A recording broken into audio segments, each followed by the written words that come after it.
out comes Paul Heyman, and he does his little setup for the main event thing. He is so good here. He is so good. Everything he says makes sense. Everything pushes the action. He's not joking. He has a big thing about going, my army are going to just destroy the heroes here. He even does a Dusty Rhodes impression. It's like nod at the back. There's a lot of sort of nods at the back here.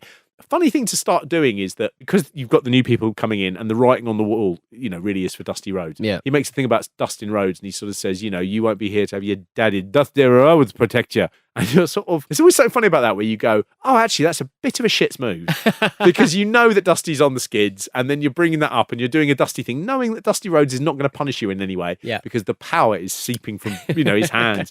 It's just fun to watch.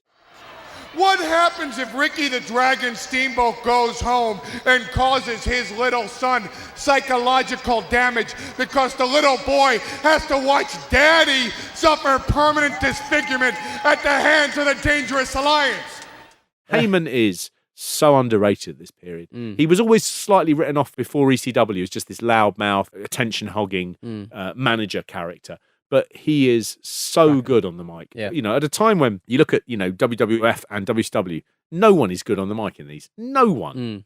Except for Paul Heyman. Really, really good. And that leads us into his match, the Dangerous Alliance of Bobby Eaton and Arn Anderson, who are also the WCW Tag Team Champions, and Larry Zbyszko versus Ron Simmons, Barry Windham, and Dusty Rhodes.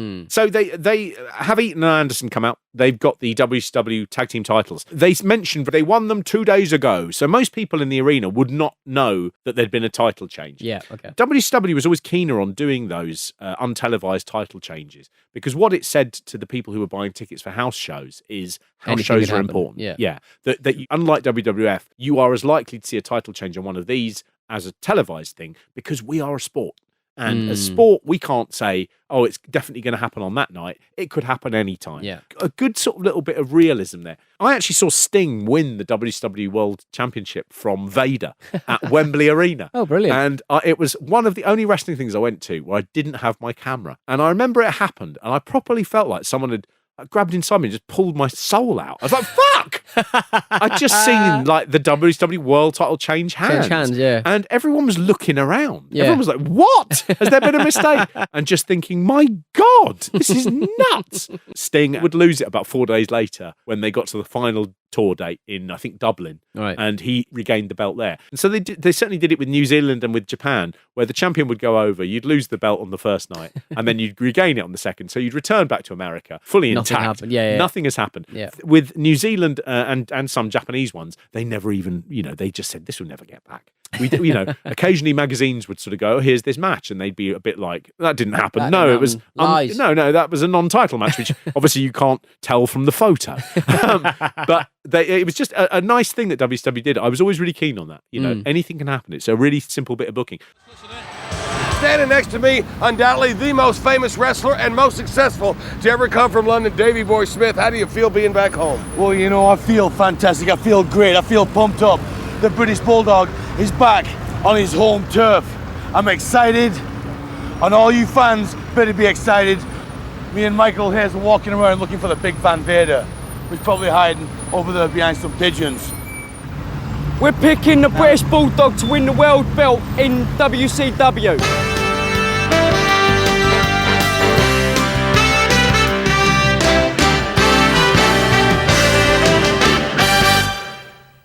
The Dangerous Alliance are very much a forgotten stable in wrestling. People who were watching at the time, I think you've always got a bit of affection for the Dangerous Alliance. It was 5 really, really good wrestlers. Larry Zbyszko. But they had 5 really, really good wrestlers. And what's amazing about this is, as a stable, they were booked absolutely brilliantly. So you have Paulie Dangerously, who is trying to bring down WCW, and the best way he can do that is that he can destroy their heroes, the Stings, the Ron Simmonses, the Barry Windhams. And if they have no heroes and it's just villains, the idea is that, the company will collapse. He brings in Ravishing Rick Rude at Halloween Havoc, and over the months he picks up Stunning Steve Austin, Arn Anderson, Larry Zbyszko, and Bobby Eaton. And together with Medusa, who was a female wrestler, probably the best American female wrestler in the world at that time. American wrestler in the world?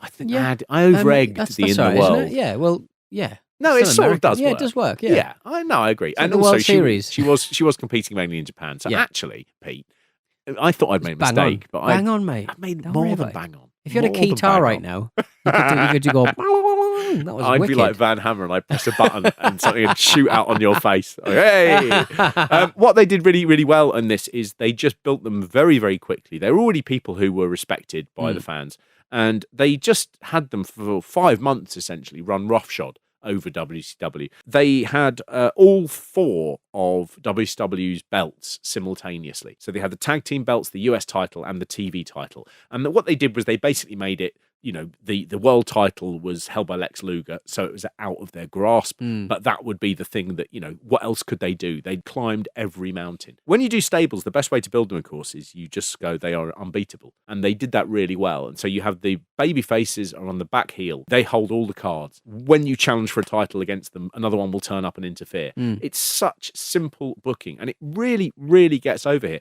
Only watching this did I think, God, I'd forgotten how good the Dangerous Alliance was. Yeah. I think it's slightly, it's just bizarre. It was never brought back at any point. Really find it, perplexing. And what you can see is it gave a shot in the arm to someone like Bobby Eaton, who was slightly beginning to, couldn't quite get that fan favourite thing that didn't work. And instead, he comes in here and he just feels like a linchpin. Properly exciting. Yeah. And you can see how into it the crowd are. Previously, we've seen in all the matches, they've been fun, they've been short, and they've been quite good. But the crowd haven't been reacting to them hugely. This match, everyone in it seems like a bigger star than they did when we watched Starrcade. Ron Simmons seems bigger. Dustin Rhodes seems leagues bigger. Barry Windham is suddenly like a legitimate good guy. Yeah. Bobby Eaton is now a proper sort of threat and exciting. It's so cleverly done. And this is probably the last time it really, really worked for WCW until you get to the NWO, where it works far more successfully than they could ever imagine.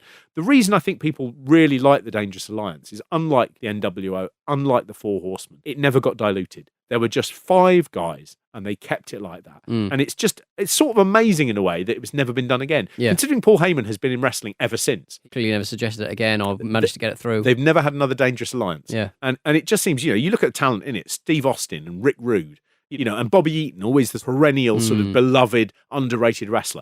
Arn Anderson. Yeah. And Larry Zbyszko. Larry Zbyszko is always the slight footnote. It just seems amazing that nobody talks about the Dangerous Alliance more as being... I'm surprised they're not in the Hall of Fame in the WWE.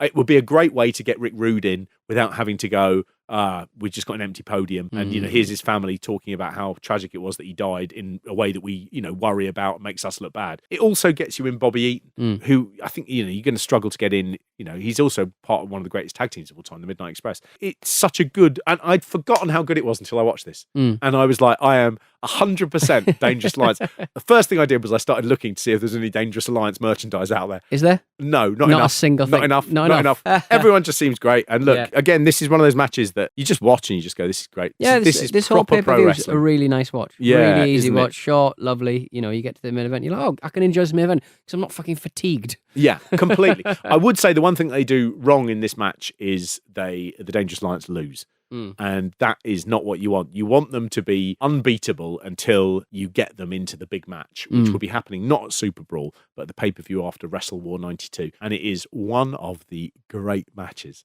the big match they end up having there. Lovely. And I'm gonna get in that ring. I've got the braces, and I've got the men behind me.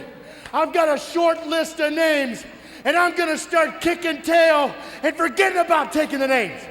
Larry Zbyszko, you're number 1. The pain that I felt in this hand right here. We have the main event then, which is Sting and Ricky Steamboat versus the US champion Rick Rude and TV champion Stunning Steve Austin. 4 names. We took it for granted in 1992. Yeah. And you look back now and you just sort of go, if I could book any one of those people, I could get my 5,500 people Wrestle Me show on. I could make $24,000. Even just between like Sting and Steve Austin, how many tickets they've sold in completely. that time. Good Lord. And you look at that and there's no combination of those people that you wouldn't watch, enjoy that match. Every single one of them are main event. Yeah. Sting versus Ricky Steamboat. Rick Rude versus Steve Austin. Yes, please. Every single combination. Sting versus Steve Austin, a match that didn't happen when they were both at the same sort of megastar level. Never happened. They are elevated massively by Jesse Ventura's commentary, where he is just the voice of, rather than someone just explaining what they are and who they are, Jesse Ventura is giving you the inside, the skinny. You get the impression with him, he's not going to say they're good if they're not good. And he really thinks they're good. My favourite bit of Jesse's commentary is, if I was 25 years older, these guys could be my sons, which is a wonderful... Yeah. It's a sort of, I want to say that. Yeah. I want to say that in butchers to pig carcasses. These could be my sons. You know what I like about this, Jim Ross? What's that, Jess? You know, if I was 20 years older, these two guys could be my sons. They remind me of me. It's a wonderful turn of phrase. Look, he points out some really good stuff. The stuff he points out makes you appreciate the bad guys more. You know, he's like, very intelligent and rude and stuff like that, which most people don't bother doing. Yeah. And he also points out when the good guys are cheating and taking shortcuts. Weirdly, in this match, Rude and Austin are like a babyface team. They never cheat. Yeah. Sting and Steamboat do like swaps. They do a double pin right at the end, which the referee still counts. All the things that, as Jesse Ventura points out, if the bad guys had done that, we'd all be up in arms. Yeah. Why are they letting them get away with it? And it's just a good extra added element where he makes sense of stuff that nobody is, even in the ring, really thinking about. Just really good. And Sting and Steamboat make an exchange. Wait a minute. Did they tag? I didn't see a I tag. didn't see no tag on a Sting and Steamboat. Come on, referee, do your job. You did not see a tag. Switch them back. This is the third year of Steve Austin's career. 3 years in. And you're in a main event with Rick Rude, Ricky Steamboat, and Sting, and you're as good as any of them. Yeah. Just astonishing. And, I mean, has there ever been a better heel than Rick Rude? No, because he's perfect. He He's wearing pants that have already the title on them. Yeah. Which I think is just smashing. Smashing work. The thing about this is, people obviously, his WWF run is the key one that made him a household name in my house. I'm not saying everyone's house, but that was very much solidified it. This period, 1992 to 1993, I think 1992 is the best wrestling year he ever had. And every match you see him in is phenomenally good. He's at a point in the card where he's always in with a chance of winning. He starts winning big titles, He's just a great performer. He comes in with a level of ferocity and savagery that you forget about when you just think of Rick Rude. You think of him doing the gyration. Yeah. And actually, he comes in, and this really, for me, this year, the 1992 year, is the year of the Rick Rude who does the open-handed slap that knocks you unconscious.